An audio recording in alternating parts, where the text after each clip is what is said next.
亲爱的朋友们，欢迎来到微光夜读。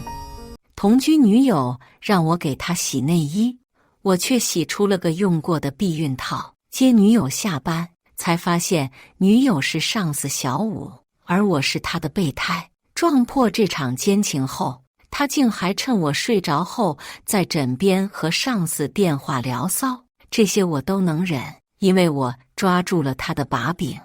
而我现在更想亲眼目睹他声名狼藉，付出代价。接下来开始我们本期故事，记得点击订阅并开启小铃铛。刚送完一单外卖，就收到女朋友李琦的信息：我衣服没洗，你回去洗了。我看了看时间，已经晚上10点了。本来打算再接一单外卖，但李琦的信息让我立刻掉头。冬天的风刮得我脸生疼。接着他继续道：别用洗衣机，只能手洗。我衣服很贵的，得赶紧回去，不然他李琦又要埋怨我做事拖拖拉拉了。我提着一篮子洗好的内衣，心里想着他那甜美的笑容和温柔的声音。当我打开那个熟悉的内衣袋时，一个用过的避孕套赫然出现在我的眼前。可是我们最近并未亲近，而且我想靠近他时，他把我推开，翻身背对我道：有力气没地方使，就多送点外卖，给我买 LV 包包。我愣住了，虽然他态度一直很冷淡，但从未这样对过我。我的脑海中回荡着最近一段时间的种种疑虑，女友的态度转变，对我的冷淡和疏远，以及他那越来越多的秘密，这些片段在我心中交织着，不断拉扯。晚上他回家已经凌晨2、3点了，他似乎察觉到了我不自然。你怎么了？他看我不说话，终于问了一句：没事，就是有点累。我回答道：别总拿累当借口，你什么时候能多想想我们的未来？他说完就转身进了房间。我看着他的背影，心里五味杂陈。我知道他说的没错，我应该更加努力工作，给他一个更好的未来。可是我也知道，他想要的不仅仅是这些。自从我们同居以来，李琦的态度就越来越冷淡。他开始对我挑剔，经常指责我不够努力，不能给他提供更好的生活。他频繁的加班和应酬，回家的时间越来越晚，我们之间的距离也越来越远。我开始怀疑他是否还爱我，是否我们的感情已经出现了裂痕。可是每当我想和他好好谈一谈时，他总是以各种理由推脱，不愿意和我沟通。隔日，我送外卖的间隙时间，给李琦买了一份他最爱的卤煮。我提着他最爱的卤煮等他下班，空气中弥漫着食物的香气，让我不由自主地回想起我们那些简单而美好的时光。然而，我在公司门口等待的时候，看到了一幕让我心如刀割的画面。我女朋友李琦竟然和一个陌生男人搂搂抱抱地走出来。我看见她一脸娇羞地依偎在男人怀里，男人搂着她的腰，低头听她耳语，两人之间的亲昵和欢笑仿佛在对我宣告着某种事实。那一刻，我仿佛置身于冰窖之中，寒冷刺骨，我的心里充满了痛苦、疑惑和愤怒。我气冲冲地冲上前去，大声质问李琦：这男的是谁？你们在做什么？然而，李琦却无视我的愤怒，反而贴得更紧了那个男人，仿佛要和他融为一体。他嘲讽地笑道：你管得着吗？张峰，你不过是个送外卖的，你觉得自己有什么本事来管我？我愣住了，不敢相信这是他亲口说出的话。我对他那么好，难道他就是这样看待我的吗？他的言语像一把锐利的刀，狠狠地刺进我的心脏。我感到一阵剧痛，愤怒和屈辱在我心中燃烧。我嘶吼着：你怎么可以这样对我？他不以为意，轻蔑地笑道：“是你缠着我不放，我可从没说过你是我男朋友。”我心如刀割，痛得无法呼吸。他怎么可以这样说我？还一直把我玩得团团转。李琦，你太过分了！我怒不可遏，转而动手打那个男人。那个男人轻松躲过，我一个趔趄摔倒在地，狼狈不堪。他居高临下看着我，言语挑衅：“我靠，你是什么狗东西？一个臭送外卖的还敢在我的底盘撒野狗叫！”接着他打电话叫来保安，我愤怒到了极点，我不顾一切地想继续攻击他，但是那个男人却再次躲开了我的攻击。这时保安赶了过来，他们将我拉开，我被几名保安按着双臂，强行带出了公司大楼。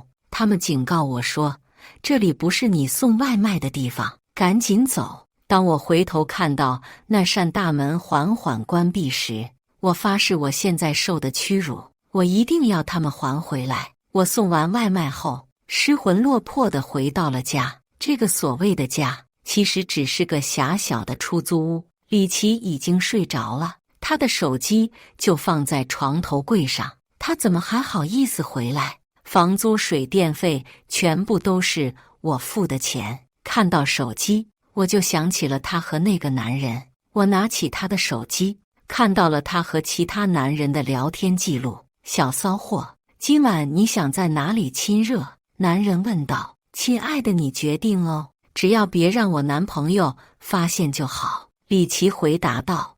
你男朋友算什么东西？一个穷送外卖的，也配得上你？男人继续说道。哎呀，我也不想和他在一起，每次看到他我都觉得丢脸死了。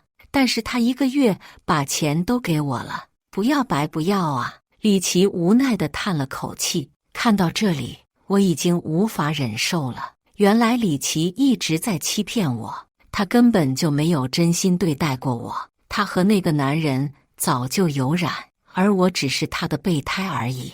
在我看来的热情和关心，不过是向我要钱时的手段，一直在利用我的感情来满足自己的虚荣心和物质需求。他对我没有爱，只有利用。他真恶心，我不禁有些反胃。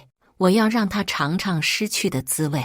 我决定先不撕破脸，我要报复他，要让他知道背叛我的下场。接下来的日子里，李琦继续住在我家里，我们心照不宣，只字未提那天的事，如同未曾发生过一样。他以为我还愿意对他逆来顺受，对我的态度一如常态，召之即来，挥之即去。我隐忍不发，暗自盘算着我的计划。1周后，没想到他却做出了更过分的事情。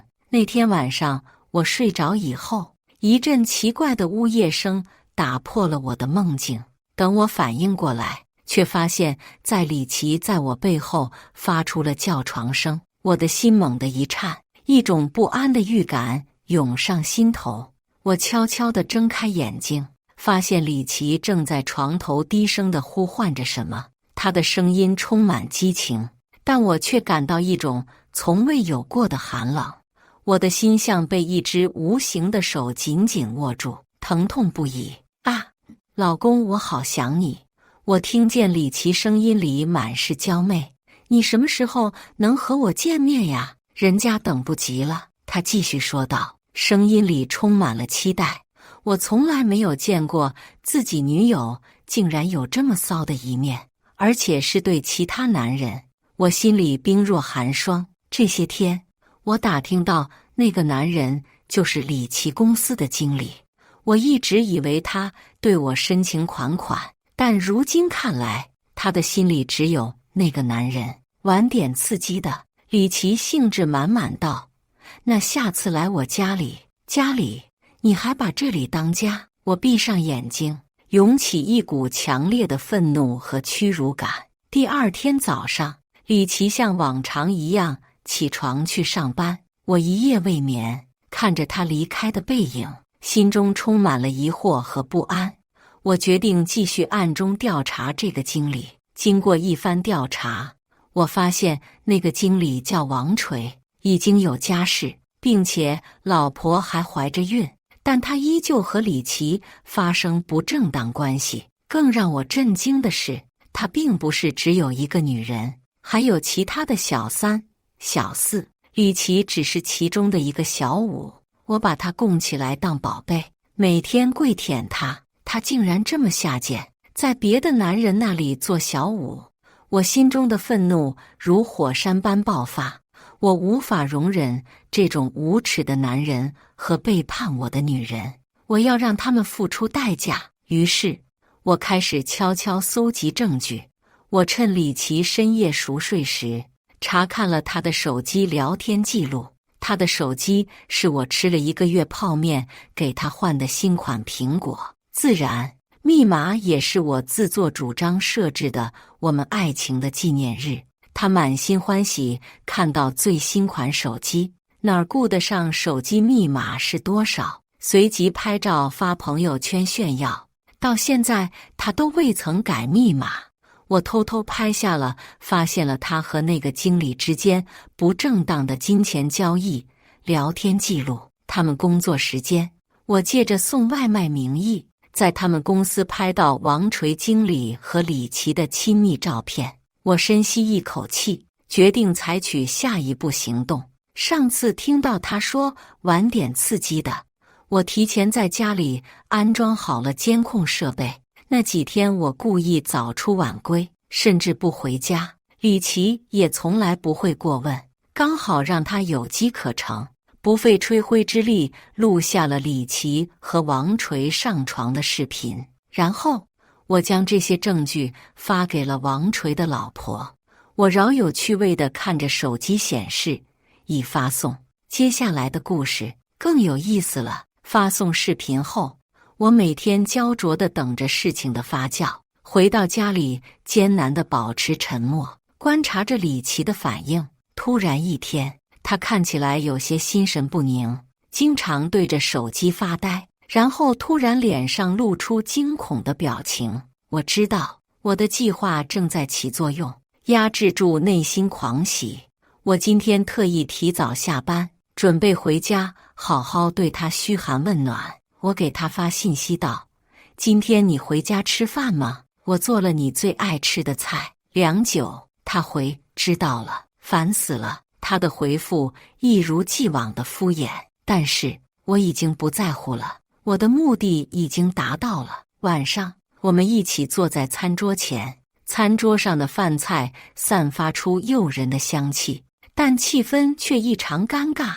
我默默地吃着饭，没有说话。我知道他在想什么，但我没有戳破。突然，他抬起头看着我，眼神中带着一丝委屈和无助。这个表情，他肯定又要问我伸手要钱了。我视若无睹，继续我的计划。你最近都瘦了。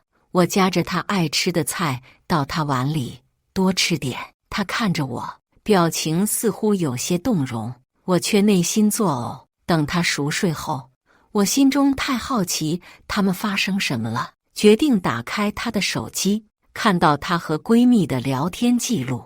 聊天记录中的文字如同一部剧情跌宕起伏的电影，让我无比畅快。原来经理的老婆发现了王锤和李琦的关系，她跑到公司大闹一场，还拿水泼了李琦。这件事情闹得全公司都知道了，大家都以为李琦是经理的小三。更糟糕的是，经理被老婆管得死死的，不得不和李琦断了联系，而经理的老婆还威胁李琦要把经理转给他的钱都还回去。他所有的日常花销都是我给的，他怎么可能有钱？接下来的几天，我故意给李琦一些私人空间，让他自己处理这些事情，但我知道他一定会跟经理联系的。果然，一天晚上，我故意提早去洗澡，留他在客厅。我隐约能听到他在阳台上打电话的声音。我蹑手蹑脚地靠近，尽量不让自己被发现。你到底是怎么回事？为什么把我牵扯进这种事情里？他的声音里充满了愤怒和不满。解决？你怎么解决？现在全公司的人都知道我是小三，你让我以后怎么见人？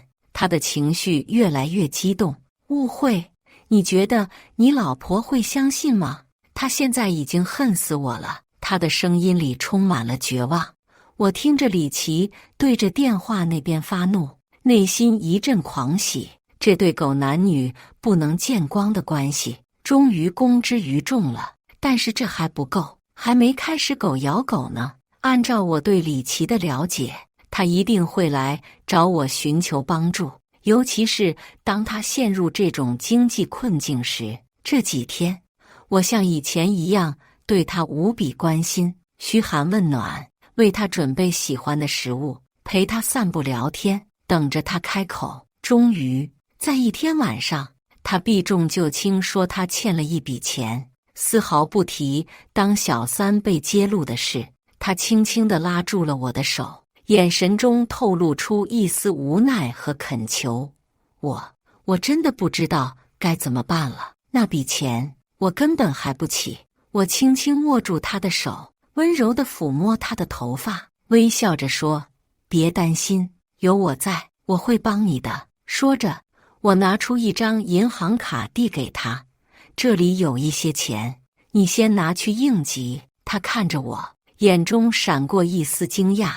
你为什么要对我这么好？我笑了笑，因为我喜欢你，我关心你，我不希望你因为这件事而烦恼。他接过银行卡，紧紧地抱住我，我压制住内心嫌弃，轻轻地拍着他的背，安慰他：“没事的，一切都会过去的。”然而在我内心深处，我并不希望这笔钱是由李琦来还，这笔钱应该由那个始作俑者经理去承担。于是，在接下来的日子里，我开始旁敲侧击地暗示李琦：“琦，你真的打算自己还那笔钱吗？”我试探着问。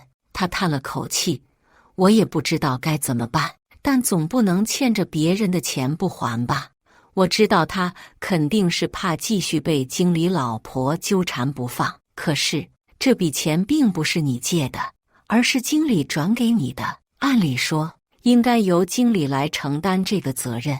我轻声说道。他沉默了一会儿，然后抬起头看着我：“你是说我应该找经理谈谈？”我点了点头：“是的，你可以试着跟他沟通一下，看看能不能找到一个解决的办法。”李琦若有所思地点了点头。几天后，我无意中听到他在给经理打电话，他的声音充满了愤怒和不满：“那个钱是你愿意给我花的，凭什么我还回去？我不想听你解释，我不可能把钱还回去的，大不了一起鱼死网破。”李琦愤怒地挂断了电话。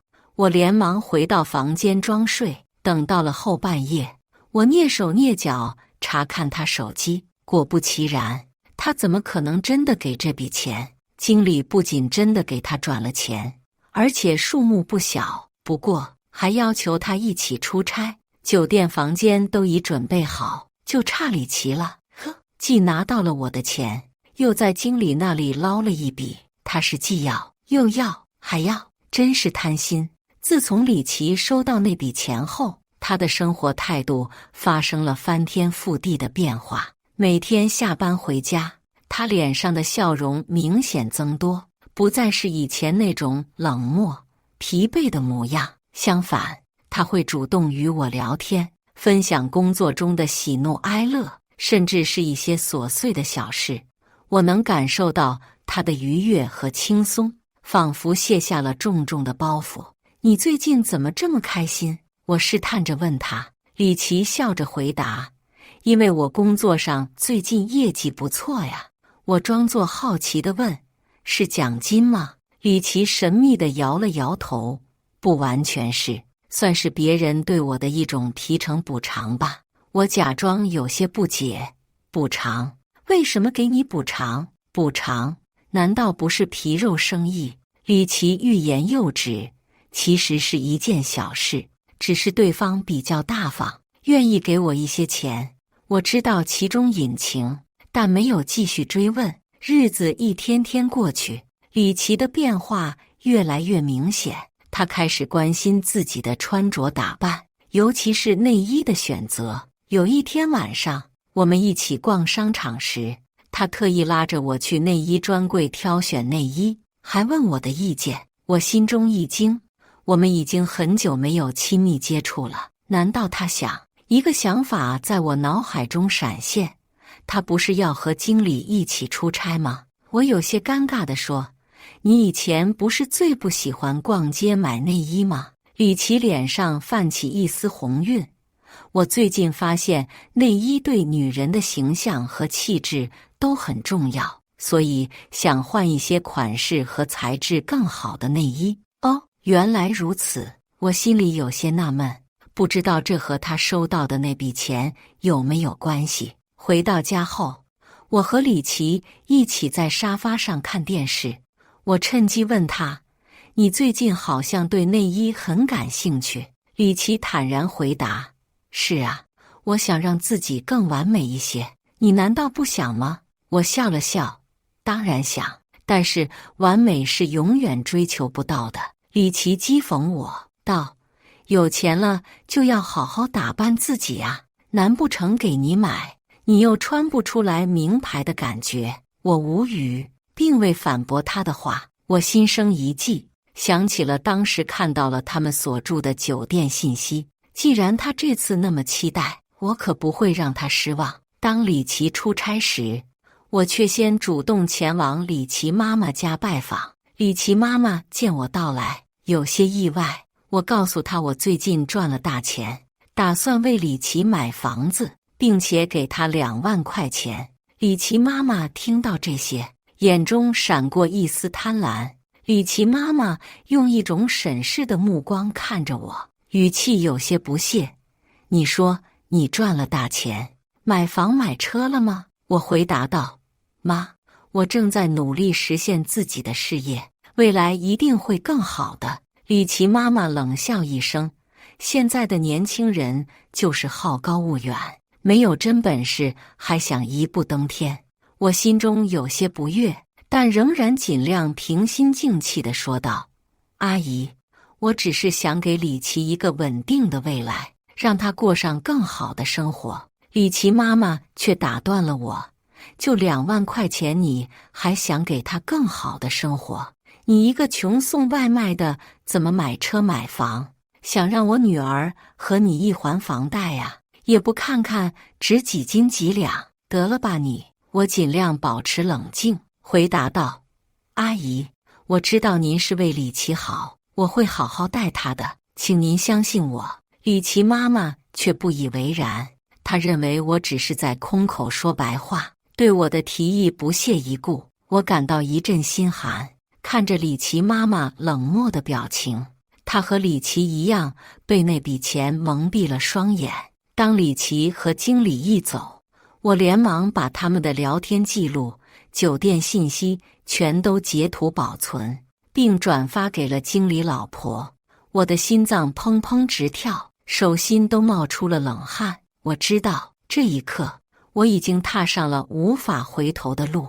我深吸了一口气，试图平复自己的情绪，脑海中不断闪现着李琦和经理在床上的情景，愤怒、背叛、失望，各种复杂的情绪交织在一起，几乎让我窒息。我知道这些照片和视频足以摧毁他们的关系，甚至可能引发更大的风波，但我也清楚，一旦开始就无法收手，就像一个无法控制的野兽，一旦放出就无法再收回去。在发送的那一刻，我感到既解脱又忐忑。解脱的是，我终于揭露了他们的丑行，让他们为自己的行为付出代价。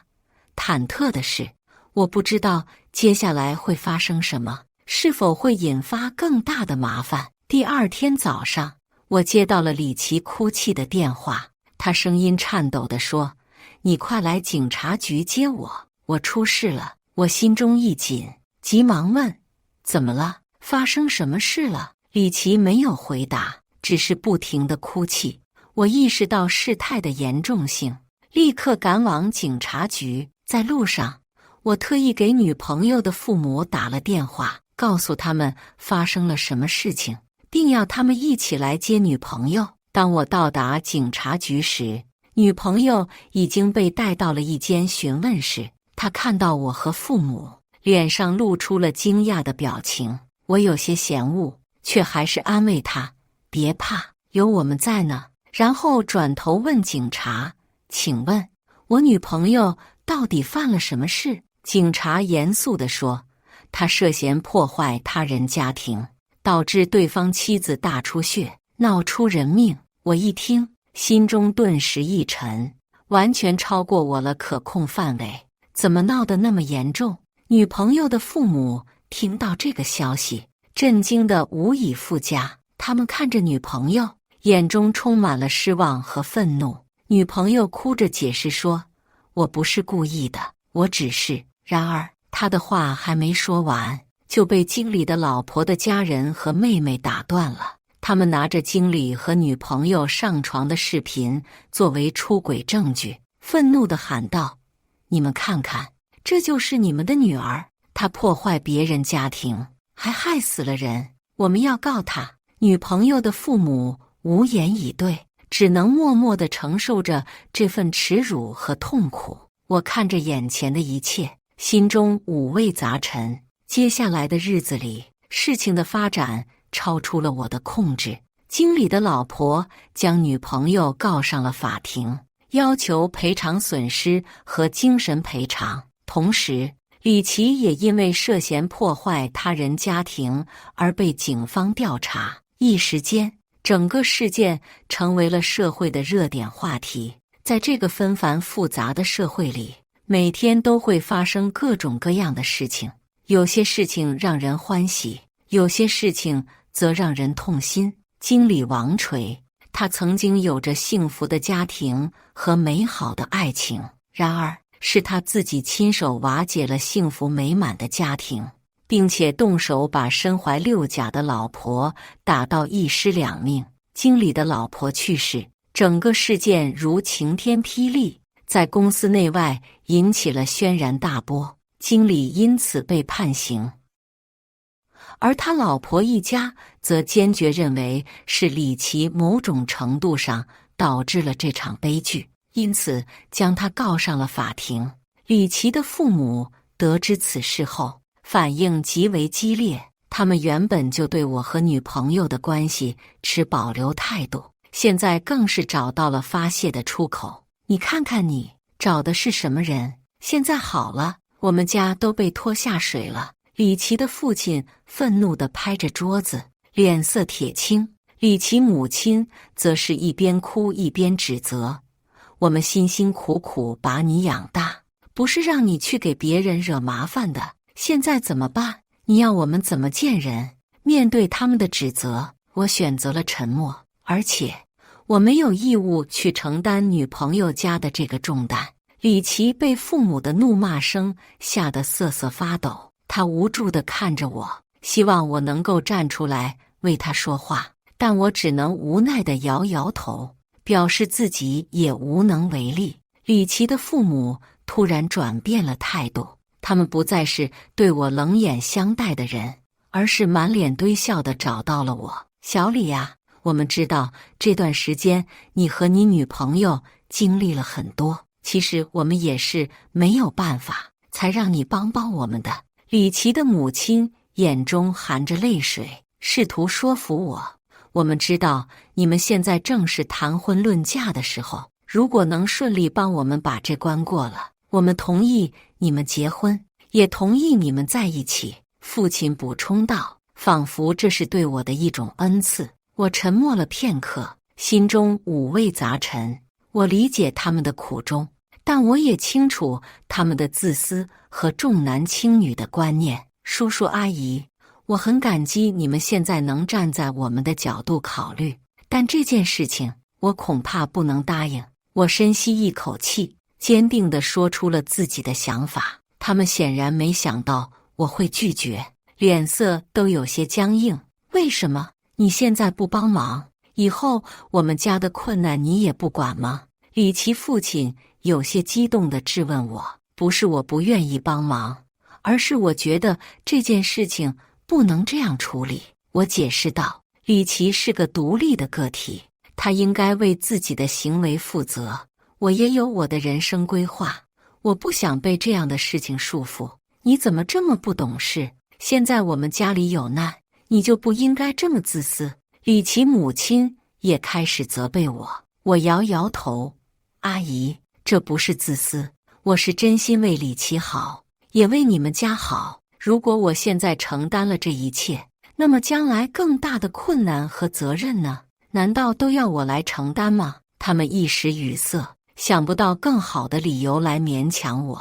总之，我不会去帮助一个触犯了法律和道德外逍遥的人。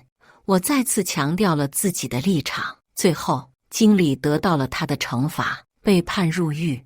这是他自食恶果，他原本的家庭也因此破裂，他的妻子选择离他而去，留下了他一个人在牢狱中反思自己的过错。这一切都是他咎由自取，怨不得别人，而李琦却突然来找我，这让我感到有些意外。那段时间，我们虽然陷入了冷战，但其实我一直在思考我们的未来。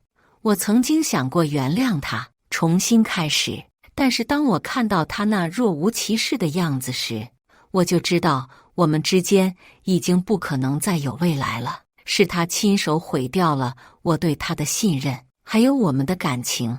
现在我终于向他开口了，我们分手吧。他惊愕地看着我，为什么？我做错了什么？我淡淡地说道，你做错了什么，你自己心里清楚。李琦，我们之间已经没有未来了。他眼里的泪水又开始打转。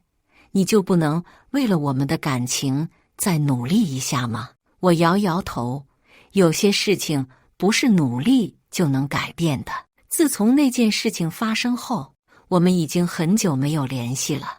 我一直以为他已经离开了这座城市，开始了新的生活，却没想到他还会出现在我的面前。他向我道歉，眼里含着泪光，声音颤抖着，对不起，我真的没想到事情会变成这样。我看着他那楚楚可怜的样子，心中却没有一丝同情。这一切都是他自己的选择，他应该为自己的行为负责。我忍不住讽刺道，没想到这一切都是你自己的选择，你为什么没想到呢？别把责任推得一干二净。他被我尖锐的言辞刺痛了，眼泪夺眶而出。我知道我的话有些过分，但我真的无法原谅他所做的一切。他继续哀求道，我知道是我错了，但是我真的很后悔，你能不能原谅我这一次？我冷笑一声，原谅？你都已经爬上别的男人的床了，你把我当什么？现在这男的出事了，你才想着让我来当这个接盘侠？李琦，你想的也太容易了。他愣住了，似乎没想到我会如此绝情，但我心中的怒火却无法平息。我不想再和他有任何瓜葛。